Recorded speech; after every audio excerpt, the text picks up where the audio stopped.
তুমি কি জানো একাদশী পালনের সর্বোত্তম উপায় কি? নির্দিষ্ট একাদশীর সাথে সম্পর্কিত কাহিনী বা পুরাণ শোনা একাদশী পালনের মাহাত্ম্য আরও বৃদ্ধি করে। আজ আমি তোমাদের বলবো উত্তান একাদশী সম্পর্কিত দুটি গুরুত্বপূর্ণ কাহিনী, যা 2025 সালের 2 নভেম্বর পালিত হবে।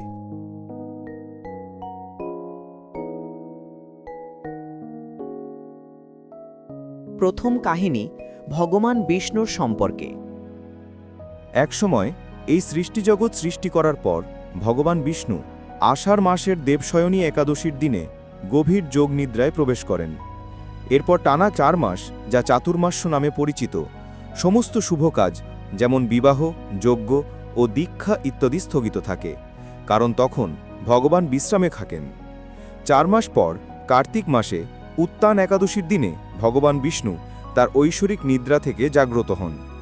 সেই সময় দেবতা ও ঋষিরা বৈকুণ্ঠে সমবেত হয়ে প্রার্থনা ও ফুল নিবেদন করে তাকে স্বাগত জানান। বলা হয়, সেদিন থেকেই পুনরায় সৃষ্টির শক্তি প্রবাহিত হতে শুরু করে এবং সকল শুভকার্য পুনরায় শুরু করা যায়।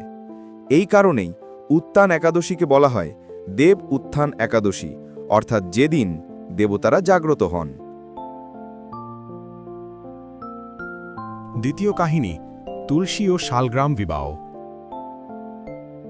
আরও একটি পবিত্র কাহিনী অনুযায়ী এই দিনটি তুলসী দেবী ও শালগ্রাম বিষ্ণুর বিবাহের দিন হিসেবেও পালিত হয়। একসময় এক পবিত্র নারী ছিলেন বৃন্দা, যিনি অসুর রাজা জলন্ধরের পত্নী ছিলেন। বৃন্দার সতীত্ব ও ভক্তির শক্তিতে জলন্ধর দেবতাদের কাছেও অজেয় হয়ে ওঠে। তখন সৃষ্টির ভারসাম্য ফিরিয়ে আনতে ভগবান বিষ্ণু জলন্ধরের রূপ ধারণ করে ঐশ্বরিক মায়ার মাধ্যমে বৃন্দার সতীত্ব ভঙ্গ করেন।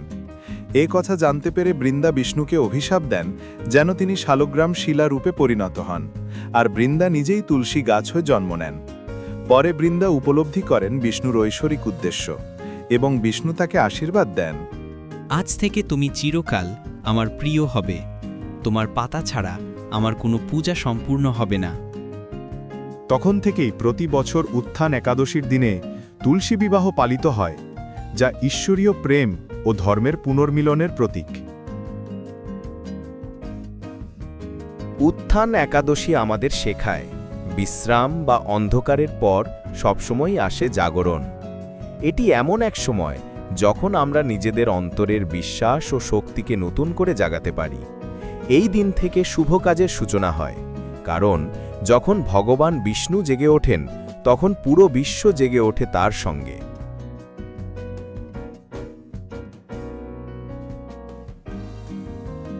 যদি এই গল্পটি ভালো লেগে থাকে তবে লাইক দিন ও চ্যানেলটি সাবস্ক্রাইব করুন। আপনারা জয় শ্রীকৃষ্ণ লিখে কমেন্ট করলে আমার ইউটিউব যাত্রার আরও অনুপ্রেরণা পাব। সময় পেলে আমার অন্যান্য ভক্তিমূলক কন্টেন্টগুলোও দেখে নেবেন। আবার দেখা হবে।